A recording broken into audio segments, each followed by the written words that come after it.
from the eyes of the madman. It's very beautiful out here. Driving home or somewhere. And it's very beautiful out here. It's very cold. I thought it was going to warm up today. The sun came out, but it did not warm up. It is very, very cold out here. And that just, I thought of something. I'm thinking about how cold it is, and I thought, well, I saw this article that ISIS is recruiting, you know, the ISIS people over there, those guys that we somehow, they have no boundaries. They can be found anywhere in the world. So we're going to have to go after them and bomb their ass, especially in Iraq, although in that area. But they're all over. They could be anywhere. They could be under your bed. You don't know. Hey, they could be at that house right there. They could be under that bush. They could be over there under those weeds. We don't know. And that's the sweet thing about it. Nobody knows. You can keep the public scared, and you can bomb anybody anywhere you want and say it's them. Sweet. But the problem is that ISIS is trying to recruit our younger people. Now, 3 people were caught, I think, not too long ago trying to get over there, or go to Turkey and then Syria, and they had put some stuff on Facebook. If you were going to go fight in an army that's an enemy of the country you're living in, why would you put that on Facebook?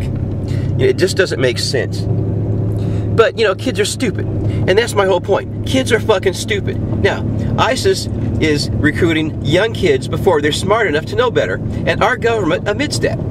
But look, you go into any goddamn high school, and you got the Marines, the Army, and the Air Force, or who the fuck ever, trying to recruit our kids when they're fucking still juniors in high school. Maybe earlier. The fucking kids don't know anything at that age. They're just fucking stupid. They don't know anything about the world, about the military, about killing people. All they see is movies and video games. They don't know. The people shouldn't join the military until they're like 45. Then they can really make a thoughtful decision in whether they should go or not. There would be any military if that was the case, because nobody would go. In a good world. In the imagined world, that's how it would be. It's an imagined world. But in reality, in the sane world, they take our fucking kids when they're stupid, and they put them on the fucking front lines and fuck them up for life. That's a good thing. And now we got people joining ISIS, and I guess there's some kind of competition about who's going to get the kids before they smarten up. The United States or the fucking ISIS. You know, it's just ridiculous. And let me tell you something. And they're kidnapping Christians again. Now, and they got like 120 of them, 200, whatever they have. It doesn't matter. This is very beautiful out here. I love this scenery, man. It's just great scenery. But the thing is, I'm going to pan around here.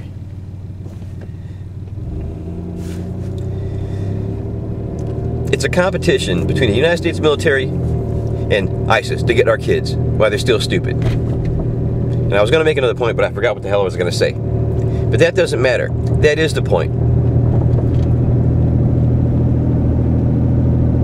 It's a beautiful day. And ISIS, after you're kidding. And they're going to get them, and they're going to put them in the front lines, and make them blow themselves up. Alright, anyway, that's the point I want to get across. Oh, ISIS took some Christians. Back on the Christian thing, I remember now. They took a bunch of Christians. And all these people they took hostage, these Christians, all they would have to do is renounce their faith. And they'd be okay. They could be a suicide bomber for ISIS. But these are people that did not renounce their faith, and they're going to be killed for it.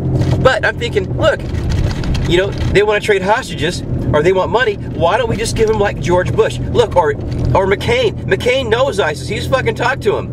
Why don't we say, look, you can have John McCain for like, you know, 100 Christians. I mean, he's got to be worth at least 100. Fuck Hillary. I mean, these are public servants. They've been paid big money. They've been there their whole life.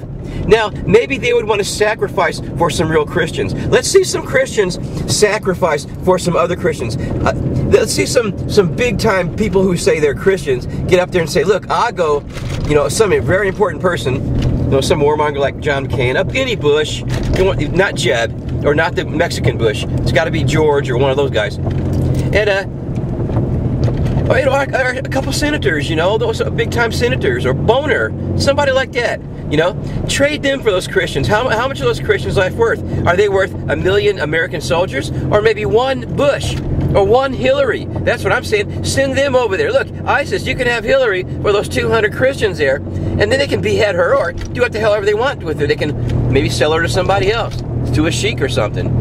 This could be a whole game. That's what they should do. All right. Hey, look, that's very beautiful out here, though. But, you know, I mean, look. That's ice out there. Under that ice could be ISIS. ISIS under the ice, huh? Oh, my God. Help us all.